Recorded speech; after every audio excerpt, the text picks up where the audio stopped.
2 দিন আগে নিজের স্বামীর জন্য মেয়ে দেখে এলাম, বিয়ে করাবো বলে। দুনিয়াতে সবচেয়ে কষ্টের জিনিস কি জানেন? নিজের স্বামী, নিজের তিলে তিলে গড়া ছোট্ট একটা সংসার অন্য একটা মেয়ের হাতে তুলে দেওয়া। একটা মেয়ের জীবনে এর চেয়ে যন্ত্রণাদায়ক আর কিছু হতে পারে না। আমার শাশুড়ি আমাকে খুব পছন্দ করে বিয়ে করিয়ে এনেছিল। তার একমাত্র ছেলের বউ আমি। পরিপূর্ণ থাকতে হবে, যেমন গায়ের রং, তেমন চুল, তেমন সবকিছু দিক দিয়ে পারফেক্ট হতে হবে। তার কাছে নাকি আমাকে একদম পারফেক্ট মনে হয়েছে, তাই তো আমি তার ছেলের বউ হতে পারলাম। লোকে ঠিকই বলে, অতিরিক্ত সুখ অভাগীর কপালে টিকে না বেশি দিন। ছোট থেকে মা বাবা ছাড়া বড় হওয়া মেয়ে আমি। মামার বাড়িতে এতিমের মতো বড় হই। মায়ের কিছু সম্পত্তি থাকার কারণে মামারা দুমুঠো খাইয়ে পরিয়ে ভালোই রাখছিল। সেখান থেকে আমার শাশুড়ি মা পছন্দ করে তার ছেলের জন্য আমাকে নিয়ে আসে। 3 বছর অবধি ভালোই সংসার কাটছিল আমার।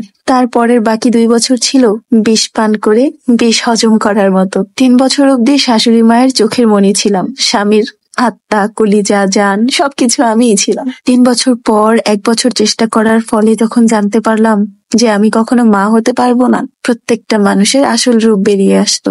আমার শাশুড়ি তো এখন ঘুম থেকে উঠে আমার চেহারাটা পর্যন্ত দেখতে চায় না। আচ্ছা, মা না হতে পারাটা কি নিজের কোনো দোষ?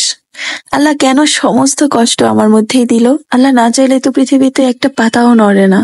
তাহলে আল্লাহ কেন আমাকে এভাবে মানুষের কথা শোনার রাস্তা তৈরি করে দিল? আমার স্বামী প্রথম প্রথম আমার শাশুড়ির সাথে যদিও তর্ক বিতর্ক করতো যে আমার সন্তানের প্রয়োজন নেই, একটা দত্তক নিয়ে আসবো, কিন্তু ইদানিং আমার স্বামীও জানি কেমন হয়ে গেল। তার অফিসের কলিগরা নাকি সবাই বাবা হয়ে যাচ্ছে, সে বাদে। আমার শাশুড়ির বোনেদের সবার নাতি নাত করেছে, আমার শাশুড়ির নেই। কত ডাক্তার, কত কবিরাজ, কত কিছু করলাম এই 2টা বছর, তাও আল্লাহ একটাবার আমাদের দিকে মুখ তুলে তাকালো না। আজ থেকে 1 মাস আগে আমার শাশুড়ি আমাকে ডেকে বলল, তুমি কি চাও আমি আমার শখ অপূর্ণ রেখে মারা যাই? তখন আমি আমার শাশুড়ির দিকে চোখ ছলছল করে তাকিয়েছিলাম।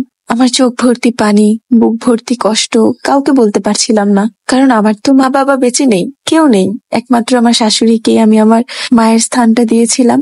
আর সেই মাই নাকি আজ বলছে আমার স্বামীকে বিয়ে করিয়ে আরেকটা বউ আনতে। সে আমাকে আশ্বাস দিল সেই ঘরের সন্তান হলে আমাকে মা ডাকবে, আমি নাকি তার সংসারে রানী হয়ে থাকবো। আমাকে যখন ডেকে নিয়ে যায়, সেই ঘরে আমার স্বামীও উপস্থিত ছিল। আমার শাশুড়ির কথাগুলো আমার কান দিয়ে ঢুকছিল, কিন্তু আমার চোখগুলো ফ্যাল ফ্যাল করে তাকিয়েছিল আমার স্বামীর দিকে। চোখ ভর্তি অনেকগুলো আশা ছিল। ভেবেছিলাম আমার স্বামী বলবে না, বিয়ে করব না, কিন্তু আমার সেই আশাকে ভুল ধারণা প্রমাণ করে সে চুপ করে বসে রইল। বুঝতে আর বাকি রইল না যে আমার স্বামী বিয়ে করতে রাজি। সেদিন না আমার বুকে অনেক বড় একটা পাথর বোঝাই হলো।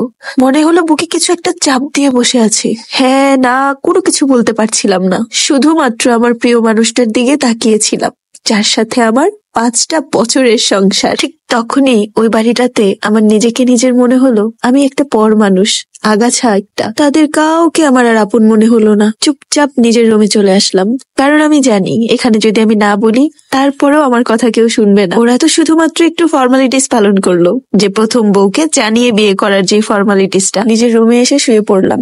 1.5 ঘন্টা পর আমার স্বামী ঘরে এলো। এসে আমাকে বোঝানোর চেষ্টা করলো, বলল দেখো আমি যদি কাউকে বিয়েও করি, তার ঘরে একটা সন্তান আসা মাত্র তাকে আমি আর তার কাছে যাব না। এই ঘরে তুমি আর আমিই থাকবো, আর আমাদের যে নতুন মেহমান আসবে সেই নতুন মেহমান। এখন কি করব বলো, তোমার পেটে তো আর আমার বাচ্চাটা আসার সম্ভাবনা নেই। সে যখন কথাগুলো বলছিল আমি নির্বিকার ভঙ্গিতে তার দিকে তাকিয়েছিলাম।